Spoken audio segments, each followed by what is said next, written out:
வணக்கம். நம்ம இன்னைக்கு வீடியோவில் பொலிரோ டீசல் வண்டி தாங்க பார்த்துட்டு இருக்கோம். அதோட மாடல் பார்த்துட்டிங்கன்னா 2020 மாடல் சிங்கிள் ஓனர் கண்டிஷனில் இருக்குதுங்க. கிலோமீட்டர் பார்த்துட்டிங்கன்னா 1,10,000 19,000 கிலோமீட்டர் ஓடி இருக்குதுங்க. இதில் வரக்கூடிய ஆப்ஷன் பார்த்துட்டிங்கன்னா AC, power steering, power windows, ABS, ஏர்பேக்கோடு வந்துடுதுங்க. டயர் பார்த்துட்டிங்கன்னா 4மே நியூ டயர்ஸ் போட்டிருக்காங்க. எஃப்சி இன்சூரன்ஸ் ரெண்டுமே லைவில் இருக்குதுங்க. இந்த வண்டிக்கு கஸ்டமர் கேட்குற ப்ரைஸ் பார்த்துட்டிங்கன்னா 7,75,000 கேட்குறாங்க. நேரில் வாங்க, ஒரு சின்ன வித்தியாசத்தில் பண்ணிக்கலாம். இந்த கார் எங்கே அமைஞ்சிருக்குன்னு பார்த்தீங்கன்னா ஈரோட்டில் அமைஞ்சிருக்குங்க.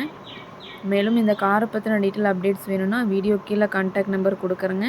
கால் பண்ணி டீட்டெயில் கேட்டு தெரிஞ்சுக்கலாங்க. அதே மாதிரி இந்த வீடியோ பிடிச்சிருந்தா மறக்காமல் லைக் பண்ணுங்கள். எங்கள் சேனலை சப்ஸ்கிரைப் பண்ணிக்கோங்க. நன்றி, வணக்கம், வாழ்க வளமுடன்.